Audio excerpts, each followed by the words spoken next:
principle that you'll find in every technique is the idea of zones of protection. How do you keep yourself safe when you have an opponent?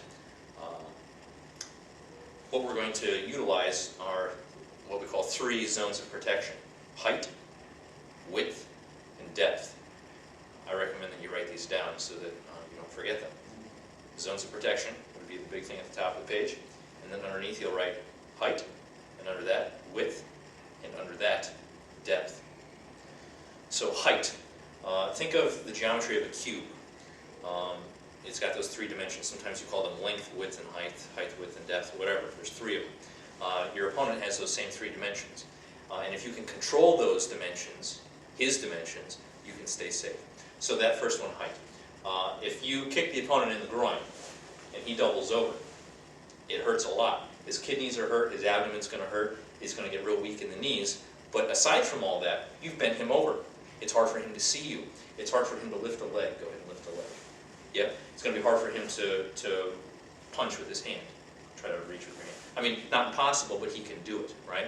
The pain from the groin kick is going to keep him in this position. Go ahead and stand up. What if you hit him in the nose or a heel palm to the chin? You get him looking up and away from you. Now, he's not going to stay here all day, but for a moment, he can't see you. All he sees is the ceiling, right? And so he's set up for yet another strike. He wouldn't necessarily want to lift a foot because of his balance. Go ahead and lean back for me. Yeah, exactly. If he's looking back, he's going to want to keep his feet on the ground. So that's height. You can bend him over or make him lean back. You could even take him down to the ground, make him lay down on his back or on his face, and that would totally cancel his height. The next one I talked about was width. Let's skip that one for a second. Let's move down to depth. Depth is probably the most intuitive one to look at, and that's the distance between you and the opponent. If I'm back here, I don't have to worry too much. He has to overcome a great distance. I can see whatever he's going to throw. If he does a jump, spin, flying kick at me, I can get out of the way. If we're standing nose to nose, he could fire a knee to the groin, a headbutt, something real quick, a jab, an elbow, and I won't see it coming. So you can use this to your advantage. We'll just look at the first technique, the laid sword, right? He could do anything, a kick, punch, and so I step back immediately with my strike to his arm to make him let go. And that gets me away.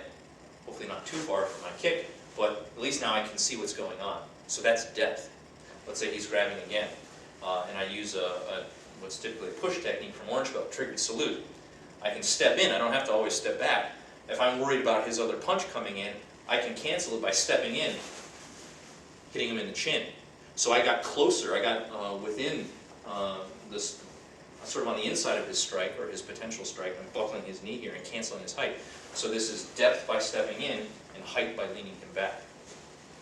The third idea is width. Let's say he's facing me in a right neutral bow. And let's say he steps in with a left punch, and I get to the outside of his punch. Well, as you can see, I'm really far away now from his right hand and his right foot. So by positioning myself, I've used depth by stepping forward, but I've also utilized width by getting around to the outside of the opponent. I've made it difficult for him to hit me with his other hand. I do have to be concerned about this leg, and there are methods for checking all that, but basically that's what it is, width. Another way you could cancel the opponent's width might be with an arm bar. If I happen to be on the outside of a punch and I'm hitting him or doing whatever, and I get a hold of his wrist, I can go after his elbow, and I can bend him forward. I'm canceling his height by bending him over, and if he tries to reach me with his right hand, I put a little pain in his elbow, and that keeps his hand low on the ground. So I'm canceling his width by rotating him away from me. Thank you. It doesn't always mean that you have to be on the outside, though. You can cancel the opponent's width by being on the inside.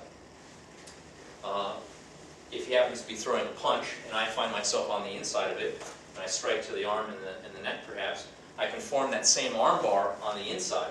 I'm going to bend him forward. Notice how it keeps his right hand very far away from me, though I'm on the inside.